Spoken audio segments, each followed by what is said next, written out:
Hello traders, welcome back.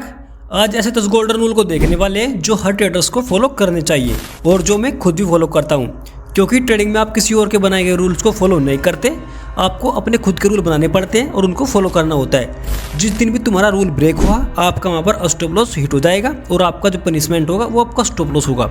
सो अपने rules को follow करें। जब तक आप अपने रूल्स को फॉलो नहीं करोगे तब तक प्रॉफिटेबल नहीं बन पाओगे। सो आज समझते हैं ऐसे कुछ रूल्स जो आपकी ट्रेडिंग को 10 टाइम बेटर करने में आपकी मदद करेंगे। So that's start this video. Rule number 1, अपना ट्रेडिंग प्लान बनाना और उसको फॉलो करना।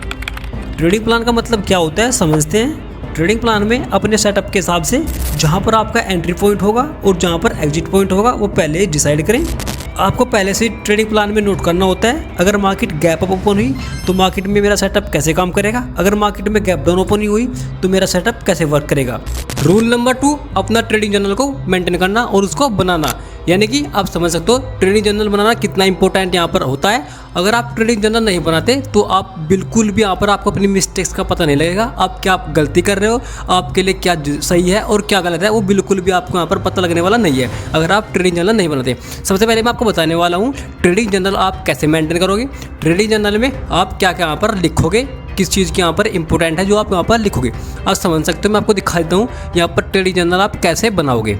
सबसे पहले आप यहाँ पर समझने की कोशिश करें ट्रेडिंग जर्नल में आप यहाँ पर क्या क्या लिखने वाले हो।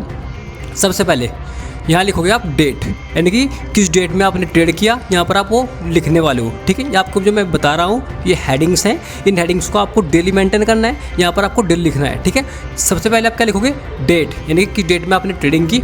सिंबल, यानी कि आपने किस सेगमेंट में यहाँ पर ट्रेडिंग की, किसी स्टॉक्स में की, बैंक निफ्टी में की, फिन निफ्टी में की। ठीक है, या आपने किसी भी चीज़ में जो ट्रेडिंग की है वो आपने यहाँ पर लिखनी है। उसके बाद आपने कितनी क्वांटिटी यहाँ पर ट्रेड किया। ठीक है, तो आपकी क्वांटिटी कितनी थी, यहाँ पर आपको क्वांटिटी मैनेज करके चलना है। आपकी क्वांटिटी कितनी थी यहाँ पर वो लिखना है। उसके बाद आपने लॉन्ग की ट्रेड ली या आपने शॉर्ट की ट्रेड ली, यानी कि आपने यहाँ पर कॉल लिया था या आपने यहाँ पर पुट लिया था, वो यहाँ पर आपको लिखना है। उसके बाद आपकी स्ट्रेटजी क्या थी। ठीक है, अगर आप न्यू ट्रेडर हैं या आप ओल्ड ट्रेडर भी हैं तब भी आपको अपनी एक स्ट्रेटजी पे यहाँ पर फोकस रखना है। ठीक है, जो भी आप स्ट्रेटजी यूज़ करते हो आपको एक स्ट्रेटजी पे यहाँ पर फोकस रखना है। आपकी स्ट्रेटजी क्या थी वो यहाँ पर आपको मेंटेन करना है। उसके बाद आपका एंट्री प्राइस। ठीक है, आपने किस प्राइस पर एंट्री ली, यानी कि जैसे प्राइस दे सकते हो, जैसे कि प्रीमियम का प्राइस कुछ चल रहा होगा तो आपने किस प्राइस पर एंट्री ली वो आपको यहाँ पर लिखना है। ठीक है, उसके बाद यहाँ पर आप आगे समझ सकते हो, ये देख सकते हो। ठीक है, आगे समझो।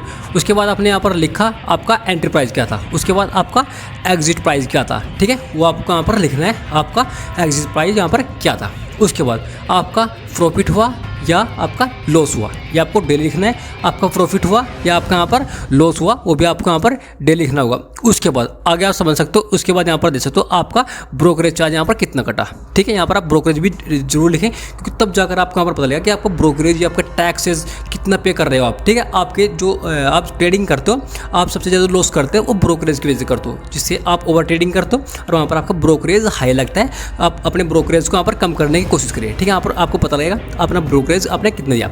उसके बाद आपका नेट प्रॉफिट कितना था या आपका नेट लॉस कितना था। ठीक है, यहाँ पर आपको वो मेंटेन करना है। उसके बाद यहाँ पर आपको क्या लिखना होगा, अपनी मिस्टेक्स। ठीक है, यहाँ पर अपनी मिस्टेक्स को लिखना है। एक कन्वर्जन का मतलब होता है यहाँ पर अपनी मिस्टेक्स को आप लिख सकते हो। ठीक है, अपनी मिस्टेक्स लिखो। ठीक है, आपकी जो आपने अच्छा किया, मतलब जो ट्रेडिंग में आपने अच्छा किया वो आप यहाँ पर लिखो, अपनी मिस्टेक्स की वो लिखो।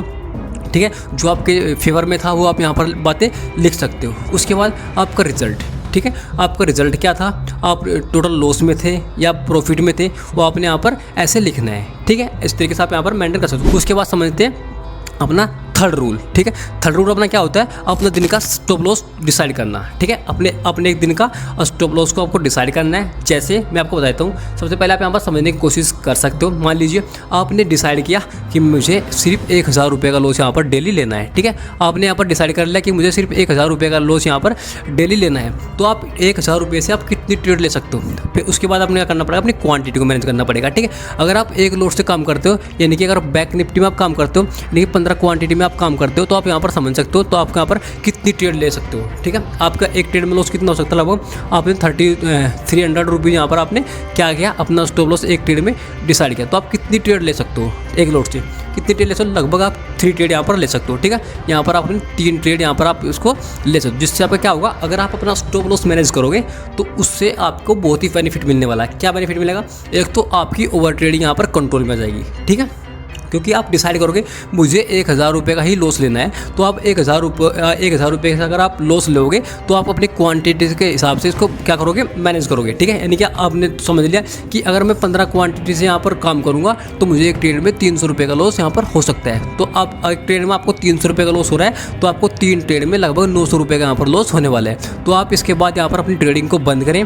अगर आपको लग रहा है कि आपका जो स्टॉप लॉस था वो आपको जितना आपने डिसाइड किया था वो हो चुका है, तो आप अपनी ट्रेडिंग को यहाँ पर बंद करें आज के लिए। ठीक है, तो अगले दिन आएगा, अगले दिन आप वहाँ पर ट्रेड करना, लेकिन आज के लिए अपनी रूल को ब्रेक ना करें। अगर रूल ब्रेक करोगे तो आप 1000 की जगह 2000 का लॉस करोगे, 2000 की जगह आप 4000 का लॉस करोगे। ऐसे ही आपका लॉस यहाँ पर बढ़ता हुआ चला जाता है। किसी पर्टिकुलर इंडेक्स पर ही ट्रेड करना। फोर्थ रूल हमारा क्या है, किसी पर्टिकुलर इंडेक्स पर ही ट्रेड करना। यानी अगर आप बैंक निफ्टी ट्रेड करते हो तो आपको बैंक निफ्टी पर ही ट्रेड करना है, अगर आप निफ्टी ट्रेड करते हो तो आपको निफ्टी पर ही ट्रेड करना है। ठीक है, अगर आप बैंक निफ्टी ट्रेड करते हो तो सिर्फ निफ्टी, अगर फिन निफ्टी ट्रेड करते हो तो सिर्फ फिन निफ्टी, अगर बैंक निफ्टी ट्रेड करते हो तो सिर्फ बैंक निफ्टी, अगर सेंसेक्स ट्रेड करते हो सिर्फ सेंसेक्स। ठीक है, जिस चीज़ में भी आप ट्रेड करते हो वो सिर्फ आपको एक पर्टिकुलर इंडेक्स यहाँ पर सेलेक्ट करना होगा। अगर आप कभी निफ्टी में ट्रेड करते हो, कभी फिन निफ्टी में ट्रेड करते हो, कभी बैंक निफ्टी में, कभी सेंसेक्स में, तो इस तरीके से आप अपना स्टॉप लॉस यहाँ पर हिट करवाते रहोगे, आपका हमेशा लॉस ही होता रहेगा। क्योंकि आपको चार्ट की जो आप फीलिंग होती है, ठीक है, लेकिन जो हर चार्ट का स्ट्रक्चर बनता है वो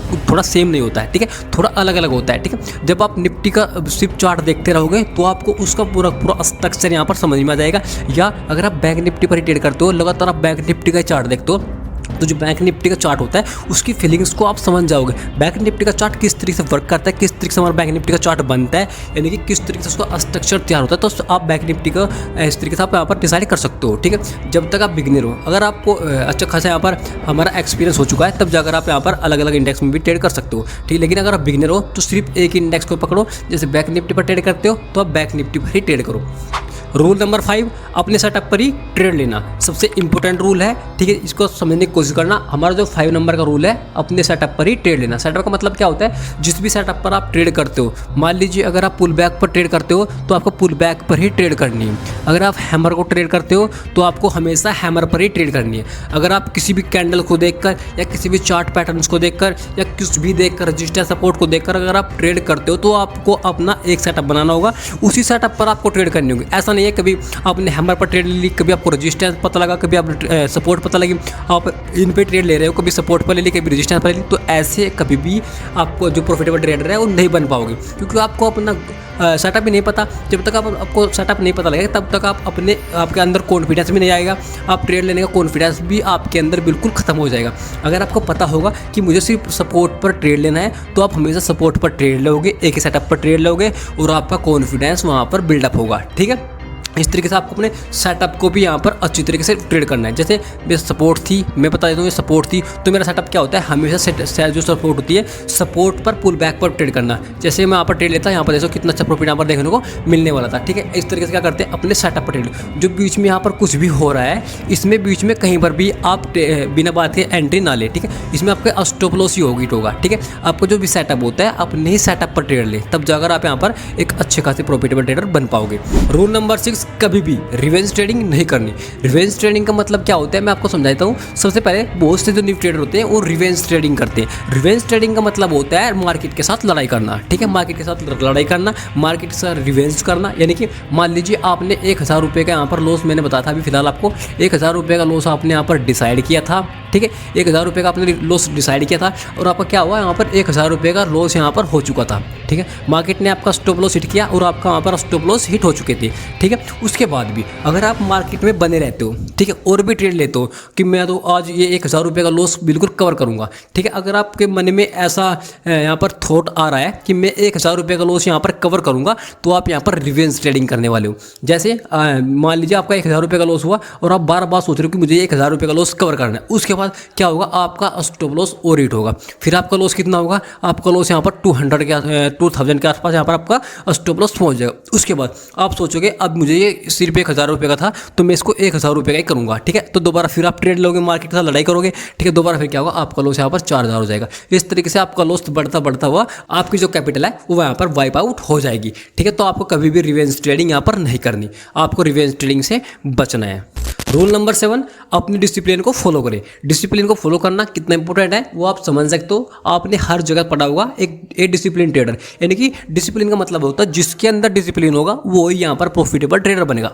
तो अपने डिसिप्लिन को फॉलो करना सीखे, ठीक है। अपने डिसिप्लिन क्या होता है, जैसे आपने यहाँ पर देखा, सबसे पहले आप समझ सकते हो, मान लीजिए आपके यहाँ पर एंट्री हुई, ठीक है। यहाँ पर आपने एंट्री पॉइंट बनाया, आपके यहाँ पर क्या हुई, एंट्री होगी, ठीक है। आपने यहाँ पर एंट्री बना ली। उसके बाद आपका टारगेट क्या था, आपका टारगेट ये था, समझ लीजिए आपका टारगेट क्या था, आपका टारगेट ये था कि अब मुझे यहाँ पर इस टारगेट पर निकलना होगा, ठीक है। इस स्विंग का हाई के आसपास मुझे निकलना होगा, लेकिन फिर भी आप नहीं निकले। आपने कैंडल ने एक अच्छा प्रॉफिट दिया, फिर भी आप नहीं निकले, अपने टारगेट पर नहीं निकले, तो क्या होता है, आपको अपना डिसिप्लिन यहाँ पर ब्रेक कर चुके हो, आप अपने डिसिप्लिन को भूल चुके हैं। यानी कि आपको क्या करना पड़ेगा, जिस पॉइंट पर आपको घुसना था, जिस पॉइंट पर आपको एंट्री लेनी थी, उस पॉइंट पर आपको एंट्री लेनी है तो लेनी है। आपका सेटअप जो कह रहा है वो आपको वहाँ पर एंट्री बनानी है। उसके बाद आपका स्टॉप लॉस, जितना आपका स्टॉप लॉस था वो स्टॉप लॉस आपको, अगर आपका स्टॉप लॉस यहाँ पर हिट हुआ तो आपको वो स्टॉप लॉस यहाँ पर एक्सेप्ट करना है। अगर आपका स्टॉप लॉस नहीं हुआ, आपका टारगेट हिट हुआ, तो आपको जो टारगेट आपने डिसाइड किया था उस टारगेट पर आपको यहाँ पर निकलना होगा। अगर टारगेट पर आप नहीं निकलोगे तो आप अपना डिसिप्लिन ब्रेक करोगे, ठीक है। ये होता है हमारा डिसिप्लिन। उसके बाद वो क्या होता है, वो आप लालच के कारण करते हो, ठीक है। वो आपके अंदर लालच आता है जो आपको डिसिप्लिन को ब्रेक करता है, ठीक है। आपको डिसिप्लिन में रहना है। उसके बाद डर, जो आप डर में ट्रेडिंग करते हो कि ट्रेड यहाँ पर छूट ना जाए, ट्रेड यहाँ पर छूट ना जाए, आपके अंदर एक डर सा बना रहता है, वो डर भी आपको यहाँ पर निकालना होगा। जैसे आप यहाँ पर मान सकते हो, मैं आपको दिखा देता हूँ, आप सबसे समझने की कोशिश करना। अब देखो, मान लीजिए आपने यहाँ पर ट्रेड लेनी थी, ठीक है। आपने यहाँ पर ट्रेड लेनी थी, लेकिन आप यहाँ पर ट्रेड नहीं ले पाए। मैं आपको जूम कर भी दिखा दूँ, क्योंकि जूम करके आप अच्छा देखने को मिलने वाला है, ठीक है। अब देखो, मान लीजिए आपने यहाँ पर ट्रेड लेनी थी इस पॉइंट पर, आपने इस पॉइंट पर ट्रेड लेनी थी, लेकिन आपने इस पॉइंट पर ट्रेड नहीं ली। लेकिन क्या हुआ, ये कैंडल बनती हुई जा रही है, बनती हुई जा रही है, फिर आपने यहाँ पर ट्रेड घुसने की कोशिश करी, फिर भी आप नहीं घुसे, आपको डर लग रहा है, ठीक है, आप नहीं घुसे। उसके बाद फिर यहाँ पर ट्रेड लेने की कोशिश करी, फिर भी आप नहीं घुसे। उसके बाद यहाँ पर आपने हिम्मत कर यहाँ पर आप घुस गए, ठीक है। इस कैंडल में आप हिम्मत कर घुस गए, आपने यहाँ पर एंट्री बना ली। लेकिन क्या होगा, उसके अगले पल क्या होगा, मार्केट जो एक पुल बैक देती है, उस पुल बैक को देने के लिए जो हमारी बैंक निफ्टी कोई भी इंडेक्स है वो नीचे की साइड आएगा, और आप डर के मारे अपना स्टॉप लॉस यहाँ पर बुक कर लोगे, ठीक है। डर के मारो स्टॉप लॉस आप यहाँ पर बुक कर लोगे, इसे बोलते हैं अपना डर, ठीक है। अपने जो आपके अंदर जो डिसिप्लिन होता है, उस डिसिप्लिन को आप, जो डर होता है डिसिप्लिन के अंदर, उस डिसिप्लिन में आप नहीं रहते, आप अपने डर के कारण गलत जगह आप घुस जाते हो, ठीक है, जिसको बोलते हैं फोमो ट्रेडिंग, ठीक है। आप फोमो में क्या करोगे, अपने ट्रेड को गलत जगह लोगे, और गलत जगह आपका स्टॉप लॉस यहाँ पर हिट हो गई होगा, ठीक है। तो आपको क्या करना है, फोमो से बचना है। फोमो क्या होता है, हमारा फियर ऑफ मिसिंग आउट, ठीक है। फियर ऑफ मिसिंग आउट मतलब डर के मारे कहीं पर भी ट्रेड में घुस जाना, ठीक है, कहीं पर भी घुस जाना। आप ऐसे कहीं पर भी अपनी ट्रेड में ना घुसे, अपने सेटअप पर घुसे, ठीक है। अपने सेटअप पर ही आप एंट्री बनाई। रूल नंबर 8, हमेशा ट्रेंड के साथ ही ट्रेड करें, ठीक है। हमेशा ट्रेंड के साथ ही ट्रेड करें, यानी कि क्या होता है, आपने सुना भी होगा, ट्रेंड इज योर फ्रेंड, यानी कि अगर आप ट्रेंड के साथ यहाँ पर ट्रेड करोगे तो आपका स्टॉप लॉस यहाँ पर बहुत कम हिट होगा। यानी कि ये आपका क्या है, ये आपका एक ट्रेंड चल रहा है, यहाँ पर उसको समझने की कोशिश करते हो कि ये आपका एक ट्रेंड चल रहा है, ठीक है। आपको ट्रेंड के साथ ही ट्रेड करनी है। मान लीजिए अगर आप यहाँ पर पुट की ट्रेड लोगे, आपका सेटअप क्या था, यहाँ पर अप का था। अगर आप कहीं पर भी देख सकते हो, अगर आप यहाँ पर भी ट्रेड लोगे तो अच्छी खासी ट्रेड मिली, आप यहाँ पर कॉल की ट्रेड लोगे तो अच्छी खासी मिली। लेकिन अगर आप इस आपके ट्रेंड में, या आपका ट्रेंड चल रहा है, आप इस अप ट्रेंड में अगर आप पुट की ट्रेड ढूंढोगे तो आप हर जगह ट्रैप होगे। आपको ट्रेंड के साथ ही ट्रेड करना है। अगर आपका डाउन ट्रेंड है तो हमेशा आपको ट्रेंड के साथ ट्रेड करना है, आपको अपने हाई पकड़ने है और वहाँ से आपको पुट की ट्रेड लेनी है, ठीक है। उसके बाद अगर आप ट्रेंड चल रहा है तो आपको अप ट्रेंड में अपनी बॉटम पकड़ना है, और आपको यहाँ पर कॉल के बारे में सोचना है, ठीक है। हमेशा अप ट्रेंड में आप कॉल की ट्रेड लोगे, डाउन ट्रेंड में आपको हमेशा पुट की ट्रेड लेनी है। ये होता है हमारे पास हमारा जो ट्रेंड के साथ ट्रेड करना, ठीक है। Rule number 9, proper stop loss और टारगेट के साथ यहाँ पर ट्रेड करना। मैंने अभी आपको रूल नंबर 7 के अंदर भी बताया, डिसिप्लिन के अंदर, कि आप स्टॉप लॉस को कैसे लोगे, अपने टारगेट को आपको निकलना है। ये क्या होता है हमारा, ये डिसिप्लिन का वर्क होता है, ठीक है। ये डिसिप्लिन का काम होता है जिसको आप यहाँ पर अपने को लेकर चलना है। रूल नंबर 10, अपने रूल्स को कभी भी ब्रेक नहीं होने देना। यानी कि मैंने 1 से लेकर 9 तक जितने भी आपको रूल्स बताए हैं, उन रूल्स पर फॉलो करना, उन रूल्स को फॉलो करना, उन रूल्स पर चलना, ठीक है। तो आपको ये क्या होता है, ये आपका रूल्स होते हैं। इन रूल्स को आपने फॉलो करना पड़ेगा, तब जाकर आप यहाँ पर प्रॉफिटेबल जर्नी स्टार्ट कर सकते हो। सो ये थे हमारे 10 गोल्डन रूल, जिनको आप अपनी ट्रेडिंग लाइफ में अगर फॉलो करोगे तो आपकी ट्रेडिंग लाइफ में 10 टाइम इंक्रीमेंट देखने को मिलने वाला है। दोस्तों, अगर आपको वीडियो नॉलेजफुल लगी हो, वीडियो में कुछ भी इन्फॉर्मेटिव लगा हो, तो आप इस वीडियो को लाइक कर सकते हो। अगर आप ट्रेडिंग बिल्कुल शुरुआत से सीखना चाहते हो तो आप कमेंट बॉक्स में कमेंट डाल सकते हैं और इस चैनल को प्लीज़ सब्सक्राइब कर सकते हो। आपको जिस टॉपिक में डाउट है आप यहाँ पर कमेंट बॉक्स में कमेंट डाल सकते हैं, मैं आपको उसका जल्द सॉल्यूशन देने की कोशिश करूँगा। तो चलते मिलते हैं दोस्तों नेक्स्ट वीडियो में इसी के साथ। जय हिंद।